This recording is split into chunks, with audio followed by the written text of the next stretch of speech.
শ্রী সঞ্জয় শাস্ত্রী জ্যোতিষ চ্যানেলে আমার প্রত্যেকটা দর্শক বন্ধুদেরকে আন্তরিকভাবে শুভেচ্ছা ও ভালোবাসা জানিয়ে আজকে জ্যোতিষ অনুষ্ঠান আপনাদের উদ্দেশ্যে আমি শুরু করছি। তো যারা যারা এই মুহূর্তে আমার ভিডিওটি দেখছেন তাদেরকে অনুরোধ করবো আপনারা অবশ্যই আমার এই চ্যানেলটি সাবস্ক্রাইব করতে ভুলবেন না দর্শক বন্ধু। কারণ সাবস্ক্রাইব করলে কী হয় জানেন, সাবস্ক্রাইব করলে আমার জ্যোতিষ সংক্রান্ত নানা রকম ভিডিও টোটকা টিপস আপনাদের কাছে কিন্তু পৌঁছাবে, জ্যোতিষ সংক্রান্ত নানা রকম ভিডিও আপনাদের কাছে পৌঁছাবে, আপনারা অনেক কিছু জ্ঞান লাভ করতে পারবেন। তো যারা যারা এই মুহূর্তে আমার ভিডিওটি দেখছেন তাদেরকে অনুরোধ করবো আপনারা মন দিয়ে দেখবেন, কোনো রকম স্কিপ করবেন না। আজকে আলোচনাটা করবো, যদি আপনার সন্তানের মাঙ্গলিক দোষ থাকে তাহলে কী কী সমস্যায় ভুগবেন আপনি জেনে নিন, কী কী সমস্যা হবেই। আবার রিপিট করি, যদি মাঙ্গলিক দোষ থাকে আপনার সন্তানের তাহলে কী কী দোষ, কী কী সমস্যায় ভুগবেন। সর্বপ্রথম বলে রাখি দর্শক বন্ধু, মাঙ্গলিক দোষ থাকলে বিবাহের সমস্যা আসবে। বিবাহিত জীবনের সমস্যা আসবে, প্লাস বিবাহের সমস্যা আসবে। বিবাহ হতে সমস্যা আসবে, প্লাস বিবাহ হয়ে গেলেও বিবাহের পরেও সমস্যা আসবে।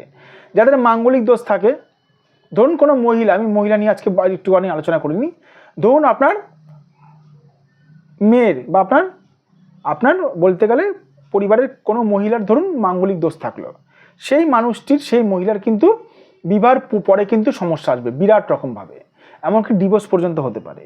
যদি কোনো মহিলা যদি মাঙ্গলিক দোষ থাকে তার কিন্তু বিবাহ কিন্তু খুব একটা সুখকর হবে না।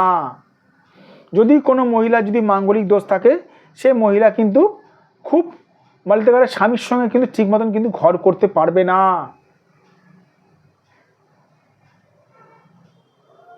যদি কোনো মহিলা যদি মাঙ্গলিক দোষ থাকে, সেই মহিলা কিন্তু জীবনে কিন্তু বহু চেষ্টা করেও কিন্তু সবার কাছে কিন্তু মান সম্মান সেরকমভাবে পাবে না, বিশেষ করে স্বামীর কাছে।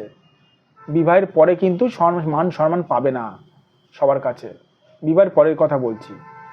আবার রিপিট করছি, যদি কোনো মহিলা যদি মাঙ্গলিক দোষ থাকে, বিবাহের পরে কিন্তু সে কিন্তু বিশেষ করে স্বামীর কাছে মান সম্মান পাবে না, প্লাস পরিবারের কাছে মান সম্মান পাবে না, স্বামীর পরিবারের কাছে। এবার দেখতে হবে মাঙ্গলিক দোষটা কতটা ভয়ঙ্কর হয়েছে।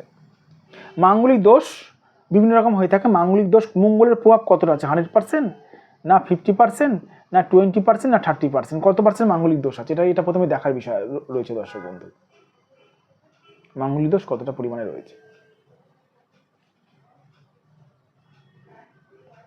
যদি কারো মাঙ্গলিক দোষ 100% থেকে 100%-এর প্রভাব পড়বে, যদি কারো 50% থেকে 50% প্রভাব পড়বে, যদি কারো 20% থেকে 20% প্রভাব পড়বে। একটা কথা বারবার করে বলে রাখি দর্শক বন্ধু, একটা কথা বারংবার করে বলে রাখি, আপনাদেরকে বারবার করে বলে রাখি, যাদের মাঙ্গলিক দোষ থাকে মাঙ্গলিক দোষ খণ্ডন করানো উচিত। যদি মাঙ্গলিক দোষ যদি খণ্ডন করানো না হয় তাহলে কিন্তু তাদের কিন্তু বিবাহের কিন্তু প্রচণ্ড পরিমাণে কিন্তু সমস্যা হয়ে থাকে। আর যে সকল মানুষ আমাকে বলে থাকেন স্যার মাঙ্গলিক দোষ কাকে দিয়ে খণ্ডন করাবো, কোন মন্দিরে খণ্ডন করাবো, সর্বপ্রথমে বলে রাখি মাঙ্গলিক দোষ খণ্ডন করাতে হয় সঠিক জ্যোতিষকে দিয়ে। মাঙ্গলিক দোষ খণ্ডন করাতে হয়। যে জ্যোতিষী আপনার ভাগ্য সংক্রান্ত সমস্যাগুলো বলে দিতে পারবে সে হচ্ছে সঠিক জ্যোতিষী।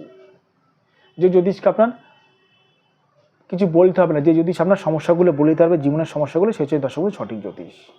আপনারা দেখবেন টিভি চ্যানেলে আমার প্রোগ্রাম চলে, মানুষকে কিছু বলতে হয় না, আমি বলে দিই মানুষের কী সমস্যা আছে।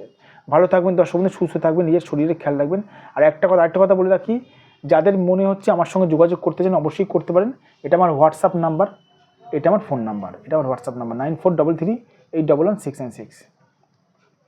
আবার আমি চলে আসবো দর্শক বন্ধু আপনাদের সামনে নতুন একটি ভিডিও নিয়ে। ভালো থাকবেন দর্শক বন্ধু। আর যখন দূরের মানুষটা আমার চেম্বারে আসতে পারছে না, তারা অনলাইন বুকিংয়ের মাধ্যমে নিজেদের প্রেডিকশন আমার কাছে করাতে পারেন। আবার আমি চলে আসবো নতুন একটি ভিডিও নিয়ে। ভালো থাকবেন দর্শক বন্ধু।